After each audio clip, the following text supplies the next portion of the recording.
The father's death was not the end of the punishment. That was the part that made it Roman. In the final decades of the Roman Republic, a man could be declared an enemy of the state, stripped of his property, hunted down by political rivals, and killed with the full protection of the law. His name could be posted in the forum, his estate could be sold to the very men who had helped destroy him. But in some of Rome's darkest political moments, even that was not enough. Rome wanted the son too. Not always his life. In some ways, what Rome did was colder than execution. It took his inheritance. It took his legal standing. It took the public career he had been born expecting to inherit. And it did it for a reason that made perfect sense to Romans and feels deeply alien to us.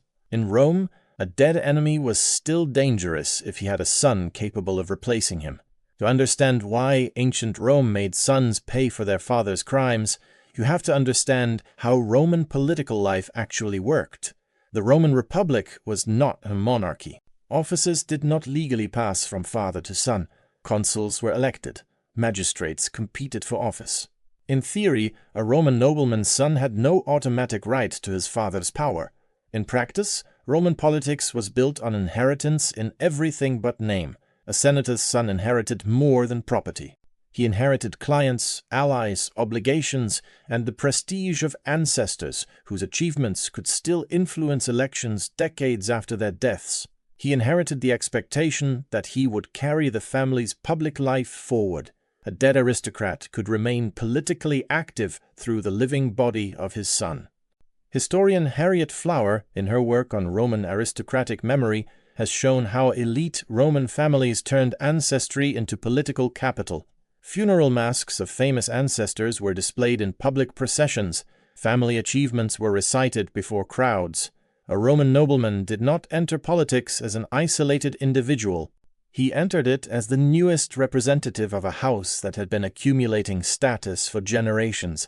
That made sons valuable. It also made them dangerous, because if a powerful Roman was killed in civil conflict, his son did not become a private mourner.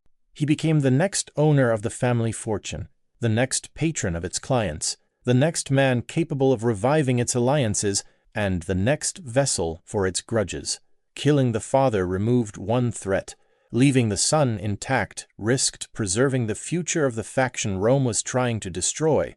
Lucius Cornelius Sulla understood that perfectly. When Sulla seized Rome in 82 BC, after defeating his enemies in civil war, he introduced one of the most terrifying systems of political punishment in Roman history, the proscriptions. Public lists of condemned men were posted in the city. Once your name appeared, you were outside the protection of the law. Anyone could kill you. Rewards were offered for your death. Your property was confiscated. Men who had once been your allies suddenly had a financial incentive to betray you.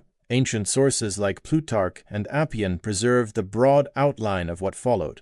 Names posted in public, men fleeing through Italy, heads brought back as proof, estates sold off cheaply to loyalists.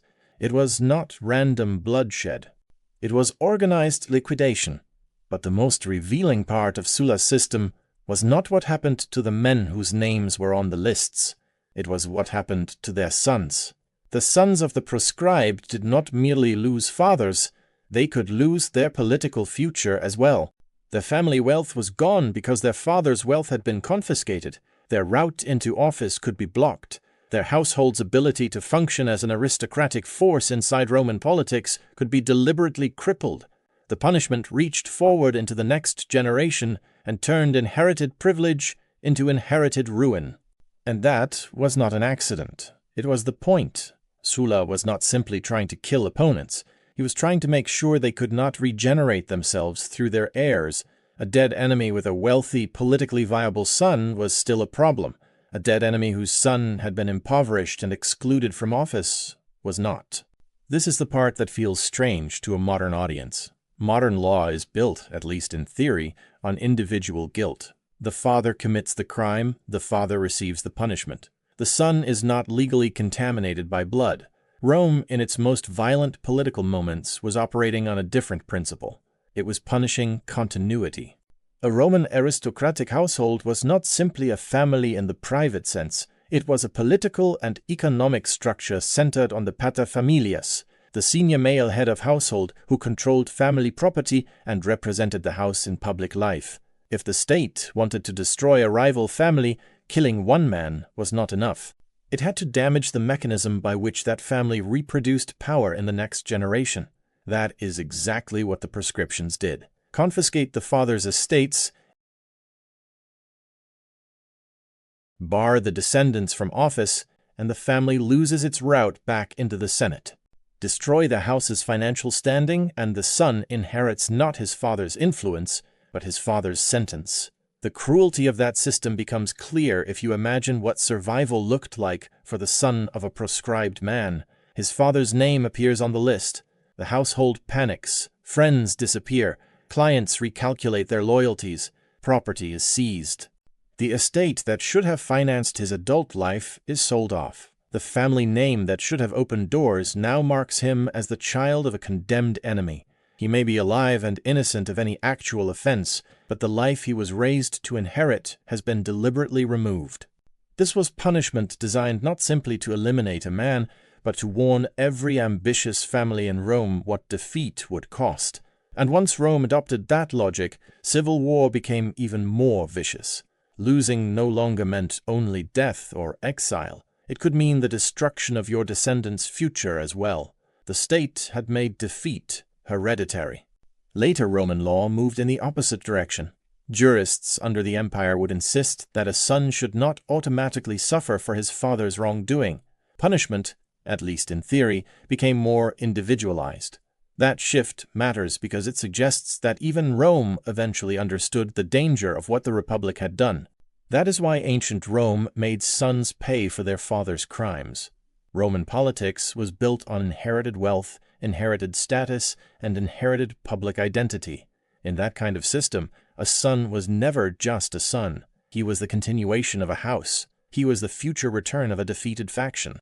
He was the person through whom a dead man's money, memory, and alliances might come back into the world. So Rome attacked the continuation. It took the inheritance. It blocked the career. It turned the father's downfall into the son's starting point.